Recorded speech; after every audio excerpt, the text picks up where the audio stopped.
and he also is known by the same epitaphs as a lot of other guys. He is the light and the bringer of knowledge, and he is the truth, and also the savior, and the original Messiah figure that they had from over there. And strangely, it just looks like a spaceship that comes and lands on little wheels, so doesn't it? It looks like he sits in his little ring and he uses the ring to control it, and then, so that's just odd. I mean, what does that have to do with anything? I mean, you look like around his body where he's standing, and I don't know if that's supposed to be more bird feathers or something is standing around there, but anyhow, the wing and the way that the wing flays out like that is supposed to be a symbolization of the way that the sun's rays cut down at angles, like through the clouds, things like that. So here's the lands that are, controlled and run by Ahura Mazda back in the day, and you can see that it runs from the far right side all the way from the Indus Valley and Hapla Hindu, all the way over to the left side where you see the squiggly rivers too, and that's the Tigris and Euphrates. Now, below that at the bottom is the Persian Gulf, and there's an option there to call it the Egyptian Gulf or the Persian Gulf, and it's the Persian Gulf. And that whole peninsula that runs down through there, and above it here, the Desert of Media.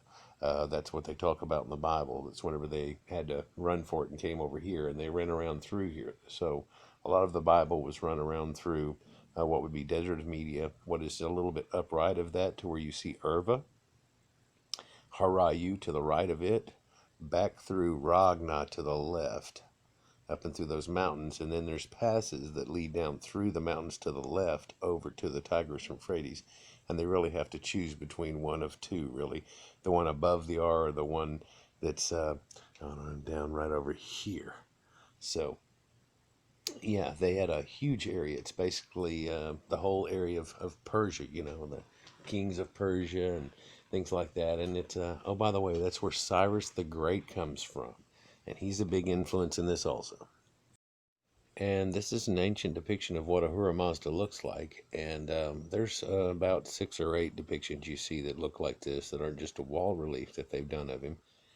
And so I kind of questioned it and I looked it up, and the answer that I get is that he was Aryan, he was white, and that the people from Persia over there were a cross between whites and a nomadic people that lived there that were the Arabs.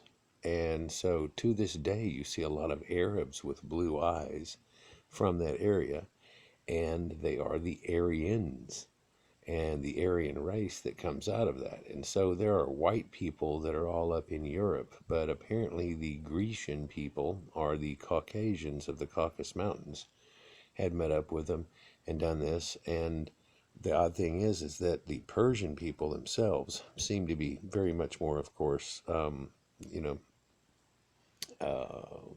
Jewish looking. I wouldn't say that. That would probably be offensive to them.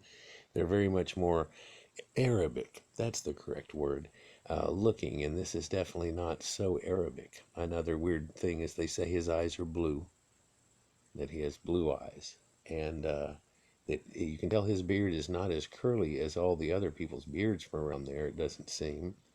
And the brow, the shape of the eyes and things along that nature just leads one to believe that they're telling you the truth, that he is white. And so I look into this and they say, well, he's the same God that's always been. It's not that he turned white, that this is Shamash. And this is the God that came from the Sumerians and stuff, that's their name for him. And wow, it starts blowing me away, so, and he's also Mithra. And they say that that's the same guy. That Zoroastrianism, of course, had a different language, and there's so many dialects over there, and so everybody came up with their own little name that had little meanings that quite often meant the same thing. So yeah. So we all know Aryans is that Nazi thing, which is, you know, a bad thing. He wanted to be Aryans. He wanted Aryans to take back over and stuff. And you hear about that and you wonder what they're talking about. And he was tired of all the mudbloods, if you would, that were all around. And he wanted to take back over the area that was his and around theirs to back what Germany used to be before, whenever it was a totally different nation. And I'm never going to say that I agreed with what he did or the ways about it and everything, but one thing for sure, he really wanted to get rid of the Jewish people. He said that they had ruined the German economy and had infiltrated them to the point that he couldn't get them out on his own. And that was one of the main causes for the big kickoff, is to cleanse that land of that problem that they had. Herodotus in 450 BC said the Medes, which is Medians and all the Persian people, were called anciently by all people Aryans. But then, when Medea the Colchian came to them from Athens, they changed their name. Such is the account which they themselves give. So they changed their name at that point, and then the other people that were part of it, the Aryans, they were the father of the Aryans. They changed their name to Arab, and Ab and Abba is father, and so they took Aryan father and kind of threw it together and said Arab, and that's what they basically called themselves. Over here at the left, can you see that there's a necklace? It barely shows up in the shot, but it's a necklace that's excavated from Khorkharaz from 1,000 years BC, and I'm sorry, 100 years BC. And if you'll look, it's finely woven gold, and it's got swastikas all over it and stuff. So that's how you attach the Aryans with this symbol, and that, believe it or not, is a sun symbol. It kind of like the wheel goes round and round, and it's a burning wheel going around and around. Wheel in the sky, keep turning. The idea of the chariot wheel spinning, like the golden chariot you see here that pulls him to the sky every night. The same idea on Roman and stuff, where they Romans and Greek mythology, where they have the guy pulling the sled or the chariot of fire across the sky every day. Saul, and then later you find in Romans they have Sol Invictus, and we find Sol Invictus is actually attached to Mithra, and of course Mithra is the same god as this. So all through here, it's that same god. They're actually starting to worship Shamash, the sun god that grows the crops, that makes a lot of things happen, and he's the truth and the light. Here you can get a better look at it. The necklace that has the swastikas and stuff onto it, it's the same one. Interestingly, the bottom left picture is actually Iranian money. And the Iranian money actually has the old inscription seal that shows Shamash. But this is, of course, Ahura Mazda. And it is, of course, Mithra. And you can see that symbolism in the top right-hand corner, which almost directly comes off of the Journey album cover. And it looks very Egyptian too. You can get that same motif out of it. The Beshetun, Behistan inscription here in the middle left over there shows and tells you all about how he's taken over these people and stuff. And you can see that there are gods that are in that picture that are much bigger than the other guys. And in the top left-hand corner, the tomb of Darius the Great. And all of its inscriptions and stuff is where we get most of our knowledge about them. And then we started to find out a whole lot more after that. So you find Aryans also nowadays connected with these idiots. And so the Aryan has really become a bad word.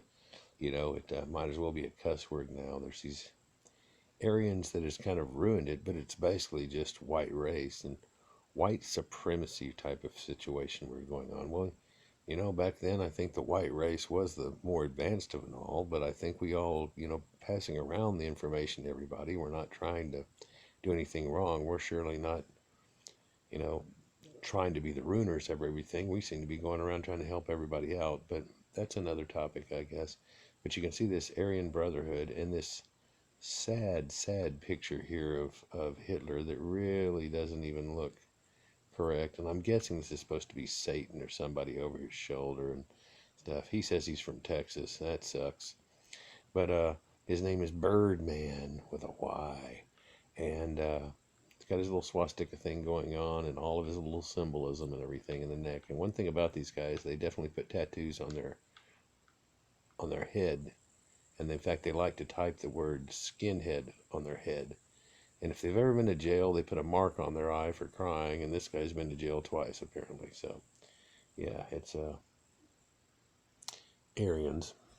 Hope you can see it well here. But the Aryan civilization is said to have come out of what is basically the Mesopotamian area, Caucasus Mountains and that area, where you see the yellow area in the very center of that, the dot. And from that, they spread out. Now, they're not showing you somebody going this way. They're just showing you go out because they already owned that area too. And they spread down through Persian Gulf, everywhere except for Egypt and Africa. Basically, they ran sideways over and all the way into India in the Indus Valley and up north, and caused the by breeding with the locals there, caused the Russians and Czech republics and things like that. And you can see as they swing over here and come over the top, right here where they're going out, that's the Danube River that they're veering off right there. So that would be France, and it's where the French people come from. And then, of course, also Greece and Rome. And if that arrow keeps going, that becomes England. And so at one time, they owned all of this area and or lived peacefully in all this area here with their advanced cultures that they brought. This happened around 2000 BC, they believe. The Aryans migrated after um, the Great War that Sargon the Great, and after that point, and the Aryans that were still here ended up migrating into India and around. And whenever they migrated around, they brought with them the ideas of chariots, bows, and arrows. And most everybody they ran into at that time were nomads, but they had been living in cities. And they were able to live as nomads, going from place to place, and then develop cities. So in the mountains of Armenia and up into the Aratta area, they're finding a lot of these runes, and some of them were found way back when. And this is some of the stuff that the Germans were looking for into the Aryan past. And when they really found out more about what they found out, then they decided to go after these Jews for some reason. And I'm kind of seeing the reason, I guess. The Aryan people here had run, and every place that the Jews went was on their land. And every place they went, if you'll remember, they said God showed up and said that it was going to be theirs.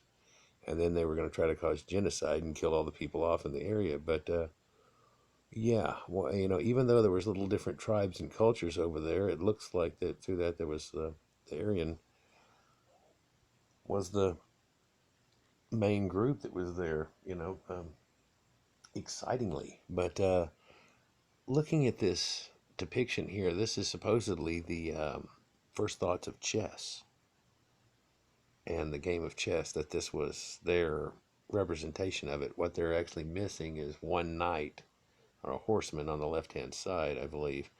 But of the depiction of the right-hand side up there, guys, it goes over to here. But so what does it say that we're looking at here? Well, the left square thing that's just almost out of view is a stele, and it's telling you what's going on in the place and stuff.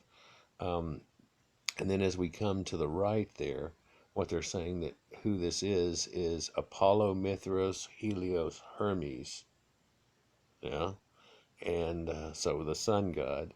And then you have number 4 is Ahura Mazda. Okay. And Zeus is Ahura Mazda. And then 5 is Hercules / Ares. And then 6, what you have is Antiochus. And so now we're looking at the side over here, and this side, the eagle and the lion are the symbols of the two things that they carry and with them. And you see in the ancient Sumerians the eagle bird people and the wing thing, and you see the lion. And so this is associated with them. And go through their kings here and stuff. They have, from the left, 7 is Apollo, Mithras, Helios, Hermes. They're saying that's all the same thing. So that's Mithras. And then 8 is Commagene. This is the female entity. And then 9 is Ahura Mazda, Zeus. 10 is Antiochus. And the number 11 there is Hercules, Aries.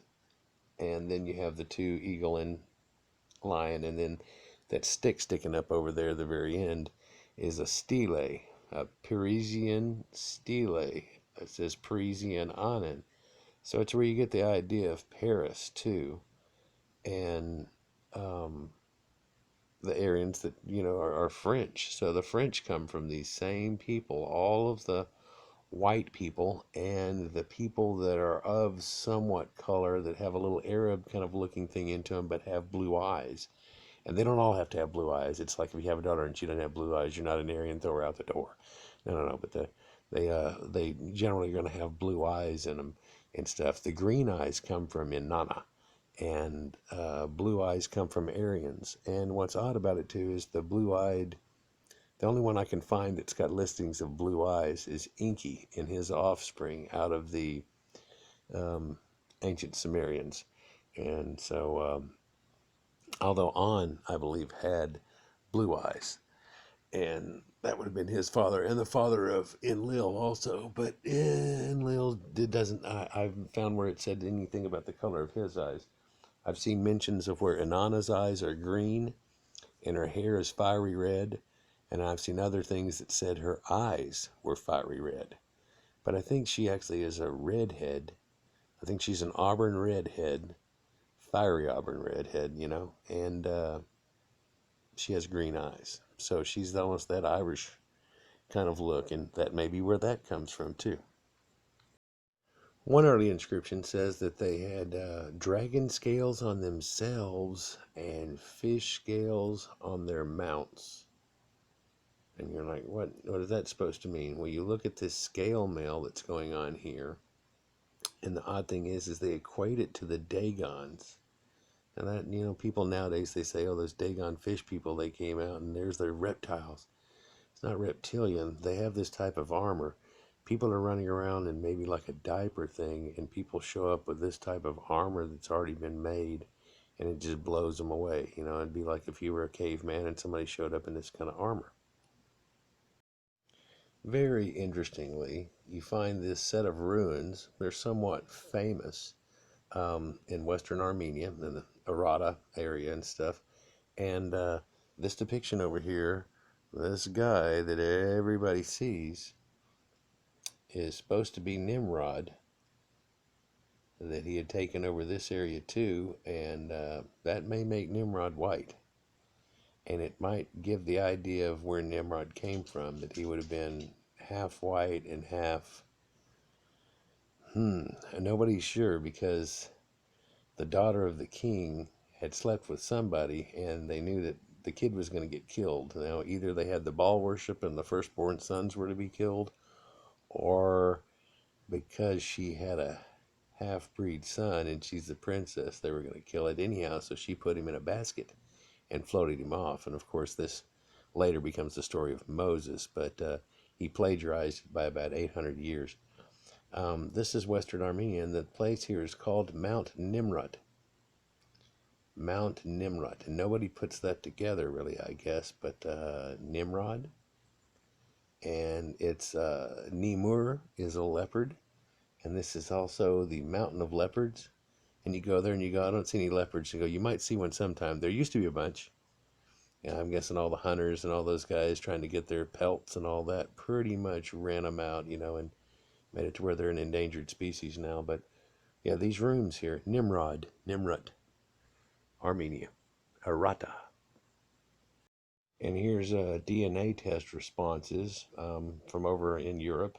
We're in a language that I can't read, but I read the American part of it, or the English part of it.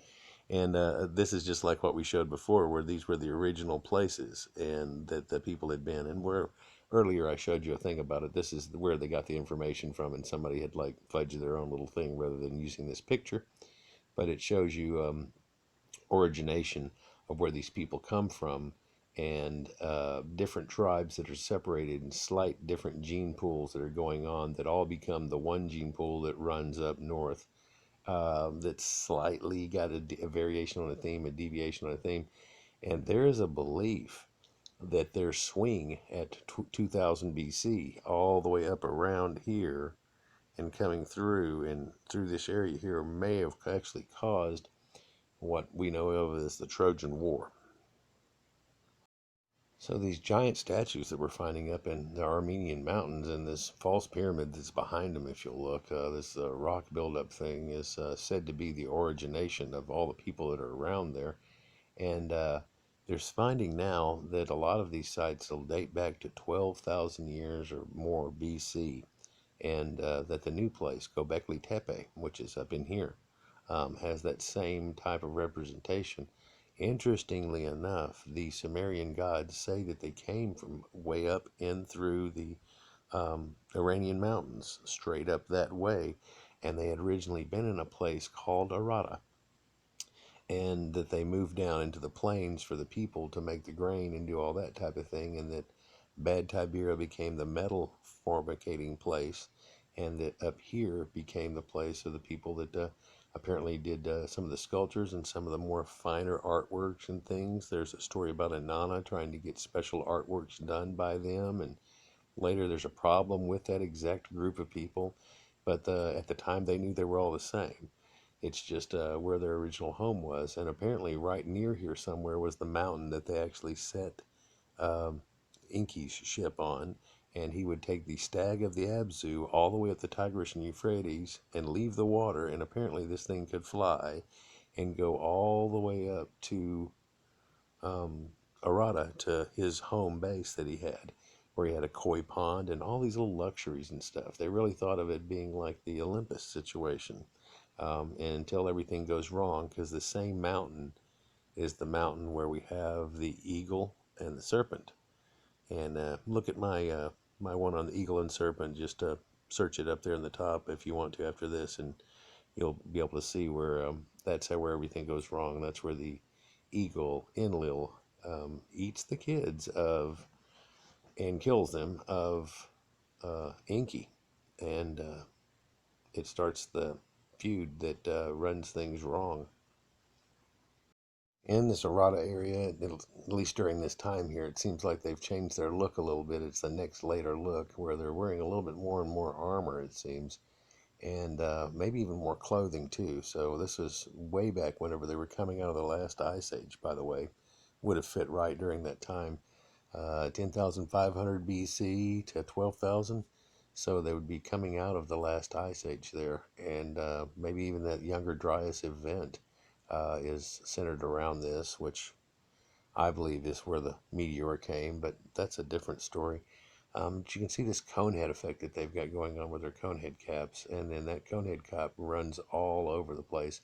Also, the one in the center of the three there has that, what you'd call the Phrygian cap kind of effect. It's a little too big, but it's a kind of has that look. But then again, also it looks a lot like that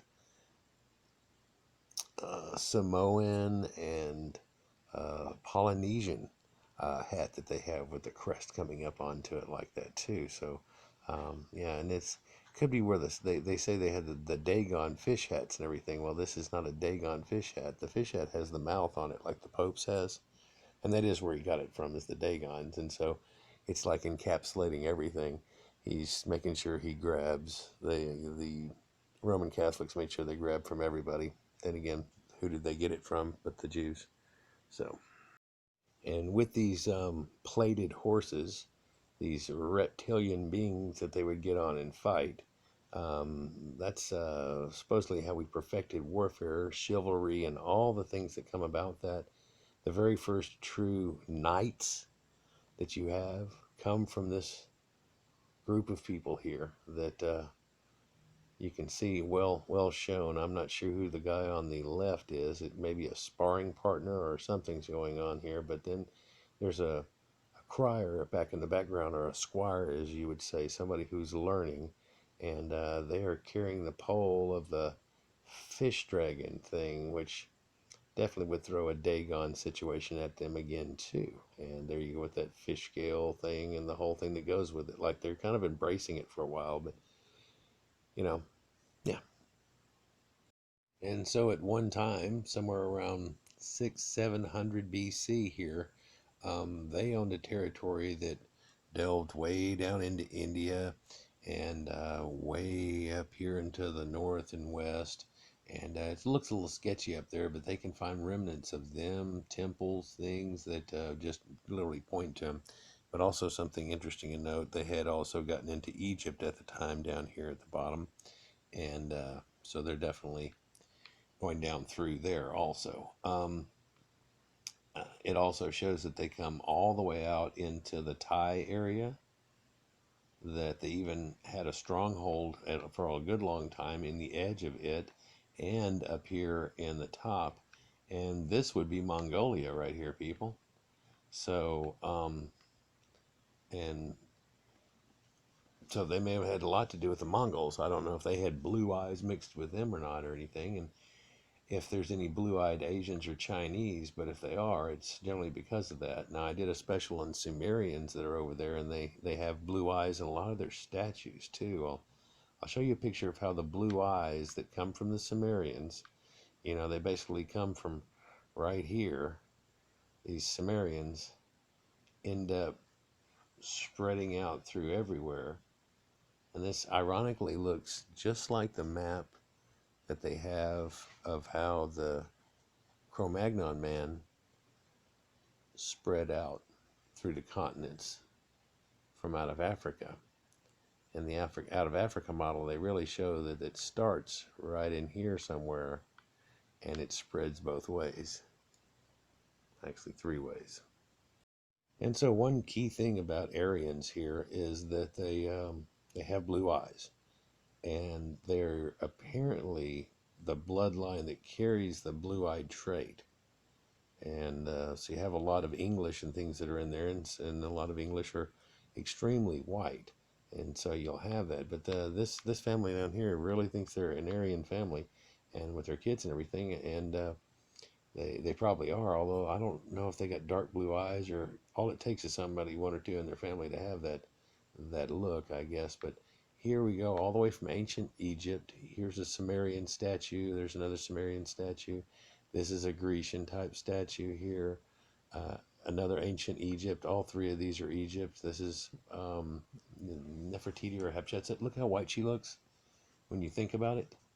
And even though you see these depictions here in this run, look how they have blue eyes. Now they're telling you these people have blue eyes, and then you can see in the Hindu faith how there are certain gods that have blue eyes. And there's even there's two gods. Whenever he acts like this, he's got blue eyes. When he acts like that, they're brown. And so it kind of shows you the difference of them. Even these oldest of sculptures of some guys that are in Sumeria. And another thing about these, they always had these big old eyes on them. Well, I find that the elliptoid is what they used for Inanna and her eyes, and they would say that Venus had this eye effect whenever it went and did it loop-the-loops. And look at the intricate inlay around the eye right here, how it's got the black encapsulating the white, and then a blue stone perfectly set inside of it.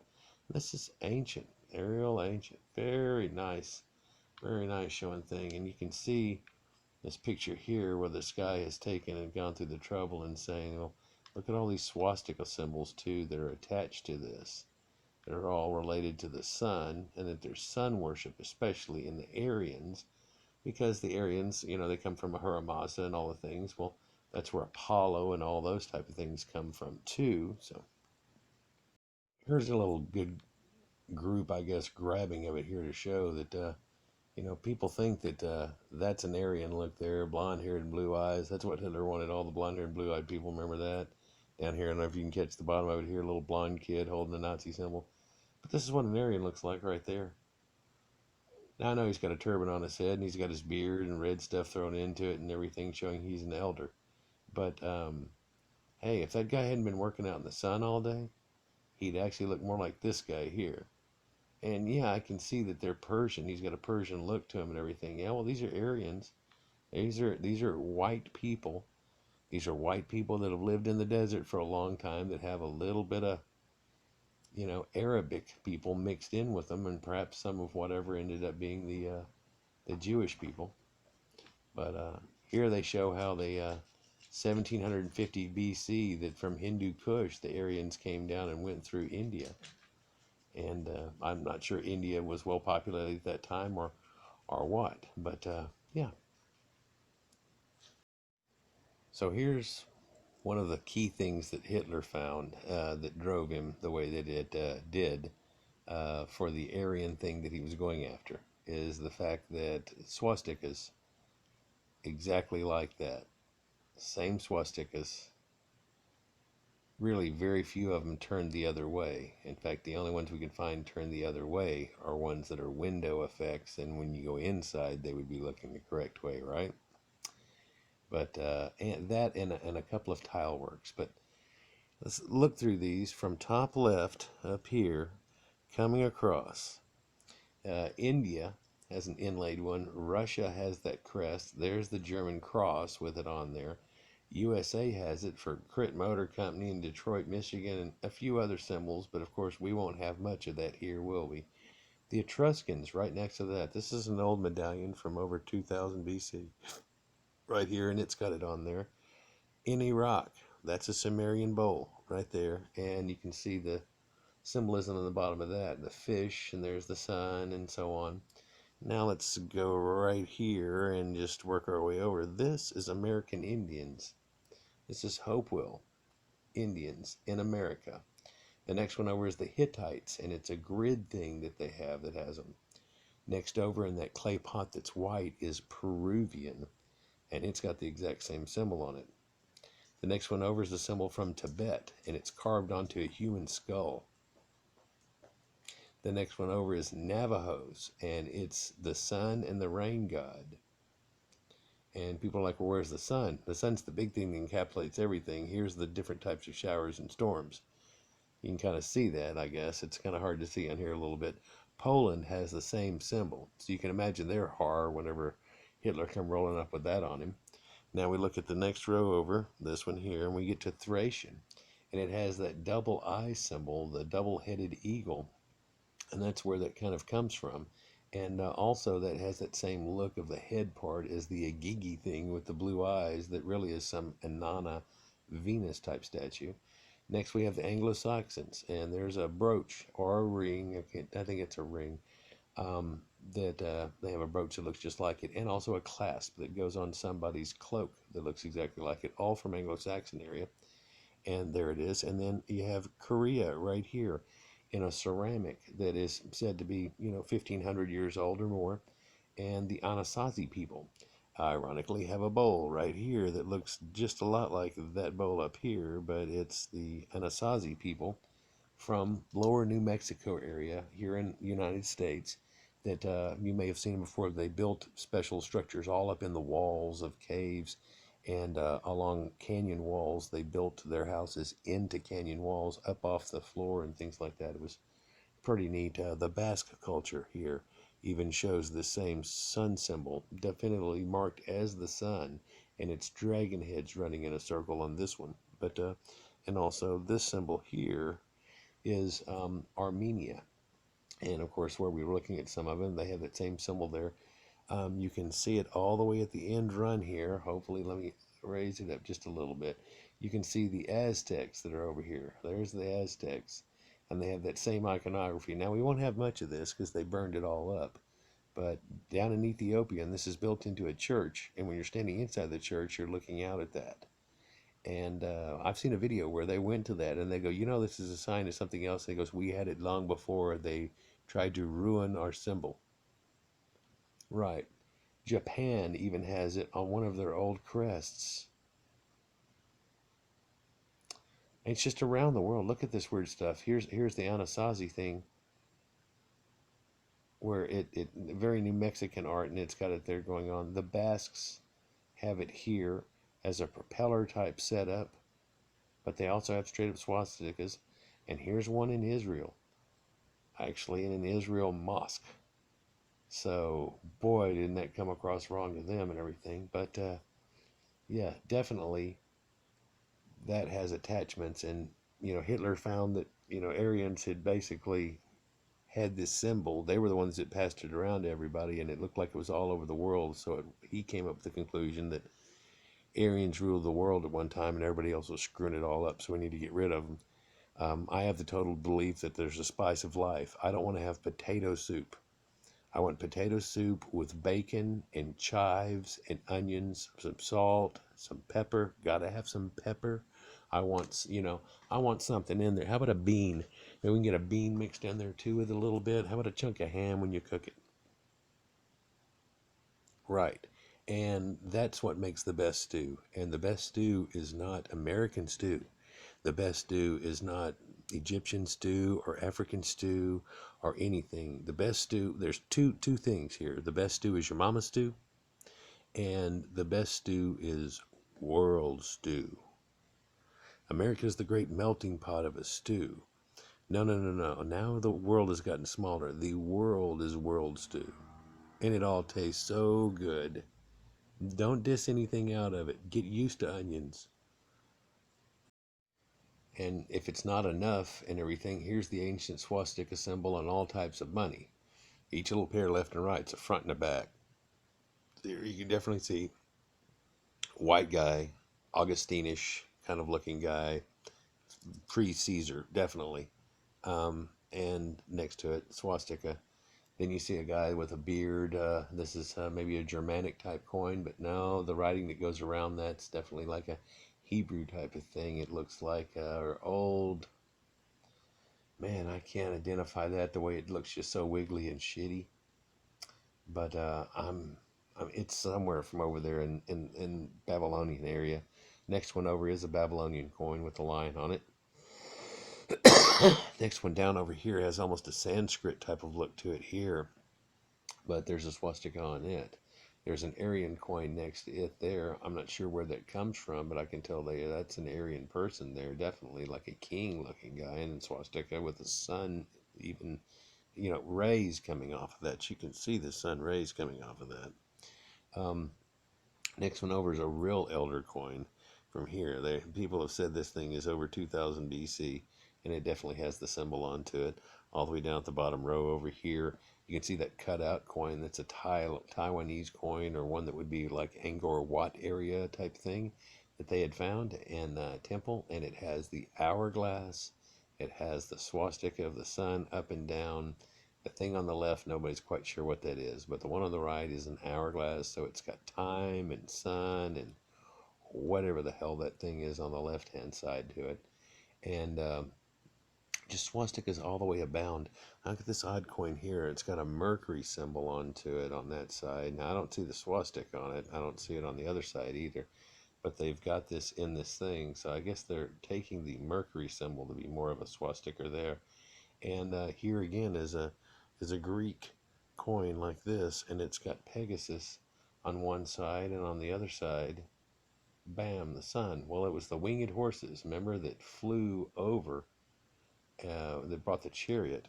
And by the way, look at that Pegasus there, and see if you can't see it in the picture. Right below his belly there, he's got an ankh. Yeah?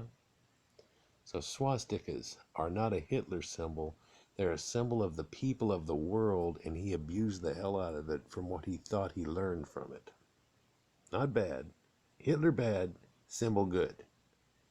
Even blue-eyed people from Mesoamerica, and you think that with the Spaniard thing and stuff that there wouldn't be any white or blue-eyed influence at all, but notice that their gods actually have beard, and they can't grow a beard, but their gods had beards.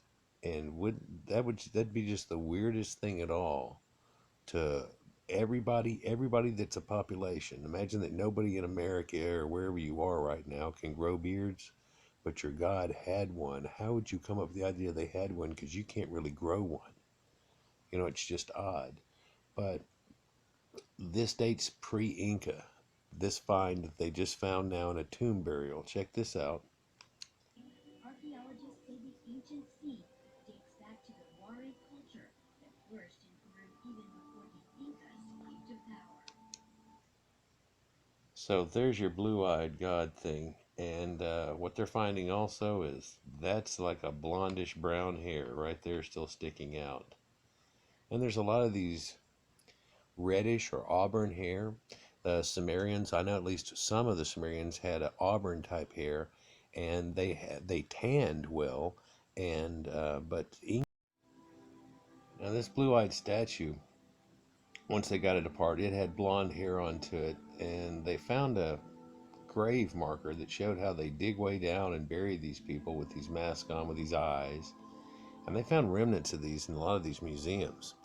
And here's an ancient god named Moshe, and he was the pride of the people, and he got buried. This is Quetzalcoatl, and you see he's got a beard carving under the bottom of it. They added that on as an extra piece. He's got that beard. Well, this is somewhere around 700 AD, they're thinking, And I just want to note, look at this, the blonde mummies that are all below that they found here. And those are in the National Museum of Anthropology and Archaeology in Lima, Peru. This is where the Viracocha people were at. And you can see this blonde hair that they've got. All this is hair that they've had, and it's all blonde hair. Even this lady with this brownish hair, it's kind of like mine, where it's got a little brown as it gets older. But look at this blonde streak that's down here. And so you can tell that these people have blonde hair and this nice blonde hair up here and the braids that go down it. So just neat that they have it. And so here this Peruvian gods. Now this one here has green eyes, but the rest of these have a blue eye, right? And you see people looking at things like this. Search for the bearded white gods of ancient Mexico. Where do they come from? Well, here's his burial site, by the way. Let me blow that back up. Here's his burial site, by the way. And this is him. And I guess one concubine and another turned the other way. Another one up here, another one up there. He's buried with people all around him and stuff. And they all had this, great wealth on him and stuff and everything. But here's his depiction of him and his mask that's on there. We can't look at his eyeballs anymore, but the people that made the masks said his eyes were blue. So that's pretty unique, and especially for an area of Mexican people, because they even drew Quetzalcoatl and these gods as being white with beards. So I think it's just odd. A research group here recently, or 10, 15 years ago, headed by Mecca and Meyer, attested to the presence of Caucasian people in northern Africa that says it goes up to the Paleolithic times, but then you don't see them there anymore. They spread northward and you won't find them in Africa anymore. And that's the reason that you see just African people coming after that. And then, so how we easily get the out of Africa idea out of it, but there's Caucasian people down there too. Truly, if we all came from there, then all colored people are from there, but in the real study of this, it looks like the Anunnaki gods came down and they had everybody all together at one time, and they were crossbreeding and things too somewhat, but they loved the cultures that each one started to develop, especially whenever they separated the races after the flood, and each race came up with their own little thing, and they kind of helped to form that, and they liked it. And one of the ones they really liked was Anunna's. They said one of the tablets, and she was of the Indus Valley, so they really liked the India people and how they had really turned it into something different and everything. And they didn't want everybody la la la la la. They loved the different culture of the humans that they created. Research comes to light, and it shows that Aryans, which were Aryans, are a good representative of what the common ancestor to all later pre-dynastic and dynastic Egyptian peoples would be like. This was by Dr. J.D. Irish back in 2006. And they definitely have somewhat of an Aryan appearance to them. And they're finding mummies that have blonde hair and reddish hair in Egyptians' tombs and stuff like crazy as they're looking through this, and especially the oldest ones. And you see Egyptians generally having black hair most of the time. Well, truth be known, like this guy right here, they shaved their heads and then they made wigs, and quite often the wig was made out of tails of giraffes or tails of horse mane, and things like that. So it says here there's an Aberdarian affiliation to North Africans, not sub-Saharan samples.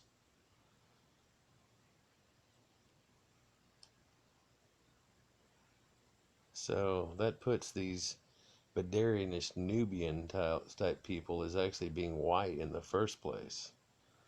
Look at this information that's popping out. And these blue-eyed people, these are funerary things that are buried with these ancient Egyptians that have blonde and light brown hair. And this right here is versions of that. You think that it's nobody you've ever heard of. There's Hatshepsut, Amenhotep II, Tutmosis, Ramses. There's that one that they famously called Ginger because they don't know who she is. She has the reddish hair, almost like Inanna. Whereas, so you look down here, they do have the blue eyes, but most of them are shown with black hair. But can you tell that right here she's got a short cropping of hair, and then she's got a wig thing stuck on top? I don't know if you can see that in the video. That's just a wig cap. That's a wig cap. Here's the way they look without one. Here she looks without one. Here he looks without one. There's without one. So they don't really have them on. But so here's this man here, and you take this guy, and that's the way he looks dead now, and he's got reddish brown hair on him. Tutmosis has a blondish, sandy blonde hair. Amenhotep does too. Hatshepsut has blonde, straight up hair. Thuya has straight up blonde up hair. Yuya has straight blonde up hair. And these are the oldest ones right here that come out of it, where the religion of all of the whole people started from, and the Phoenicians, and a lot of people grabbed from the Egyptians. Sorry, black people. I mean, you're trying to get in on it, and just be proud of who and what you are and how you've helped build the other countries and stuff, and what you are now as a people. Because genetic analysis now reveals a close relationship with Middle Easterners and Egyptians to the people that are actually in Europe and the UK, the whites that are all spread about through there. In fact, King Tut has like a 92%, his DNA is the same, 92% of it is the same as the people that are in Europe and in London area, by the way. So your commoners that are there. And ironically, the people that are in Egypt itself only give off 6 to 8%. So the people that we look at as being Egyptians, well, they took over. Somebody told you that a long time ago. They don't know how to build that. Nobody that's there now knew how the people that were ancients that built it. Well, now we're finding out the ancients, these blonde and blue-eyed mummies and stuff, everything, were actually white people. And somehow I'm white. Somehow my white people forgot all this shit. The genetic study shows how Egypt actually is related to the Middle Easterners and not Africans, and that Middle Easterners are actually related to Europeans, but the Europeans are closer related to the Egyptians than these people are. Gotten in some of these ancient tombs here, and whenever they get in there, and now they've been able to extract some DNA out of ones that are really kept well, like this one right here, and they're finding that the later people, like the people that are right now standing over it, and the people with the turbans on their heads that are digging it, are closer related to black people than King Tut was, and all the pharaohs with the blonde hair, and they're closer related actually to more European and UK people, and that they were actually white or the descendants of and made it and everything. They're related to each other. They can go a direct line from King Tut to people over in London, and you can't do it to the guys that are sitting here in the picture. They're finding evidence all over, but there's this place called El-Fayum that's right off the edge of the Nile here that you see is blown up slightly, and it actually is where there was a white settlement and blue-eyed people, and slightly different pottery and things and stuff that really looks like the ancient Egyptian pottery. That's how they're matching it up. In- Interestingly enough, right here there's an oasis that they found, and it's called Ba Araya Oasis. Ba Araya. Area. Aryans. Ba. Ba is a mountain, I believe. And so the Aryan Mountain Oasis, right there that they found, it's still the name that they have for it today, but they found white people's remnants there too. And now we're getting deep into Africa more than we thought we would. We're almost on the edge of Namibia Desert, which is just under the earth and to the left of it. They've taken the DNA of 90 mummies, even including this one that seems to have a auburn to dark brown hair. But you couldn't say that that looked like black people's hair at all. I don't think they had straightener and stuff back in those days. But all of these mummies, including this one right here, have genetic markers. They use the female mitochondrial DNA. That's how they did the same one and say we all come from people that came out of Africa. But when they find that skeleton, what they're saying now is they're not saying that skeleton's a black person that they found that everybody comes from. It could be a white, and it could be the blacks came from the whites, and the whites didn't come from the blacks. It could be a lot of different things. And whatever it is should just be acceptable. It doesn't matter. We all need our flavor in that stew. It's not just good pepper stew. It's not just good salt stew. It needs taters. It needs some meat, some bacon, and some onions, and maybe kind of bean. And yeah, I'm getting hungry, Anna. So out of 3 or 4 of these, they were actually able to get the straight up DNA, not just the one that they can grab the mitochondrial out of, but the better form of DNA. And they're matching that up now and saying that that definitely comes with the people from the Levant area. And so there's your starting of your Aryans, it looks, because the Aryans were the ones that ruled the Levant. And the first thought that a lot of people had on this is perhaps that the ancient Greeks, whatever Alexander the Great and people like that coming through, had caused the declamation of their blood and everything. But they're looking at mummies before that even ever happened, and it's showing that not to be true. And of course, somebody pointed out when somebody tried to come up with the idea that some of these actually have beards on them, like the one in the far bottom left-hand corner actually has a beard on him. And it's not common for there to be beards on most of these Egyptians, so he had a partial beard on him. And maybe they just all shaved well. We're not sure. But you don't see them pictured with beards, and you think if they could grow them, they'd have them on there. I always thought that showed that there's also a connection to ancient American Indians, but I don't know if they have tried to make that connection yet at this point. But Greeks don't have a blonde haired effect very much. In fact, what they do, they believe that they got from the Aryans later.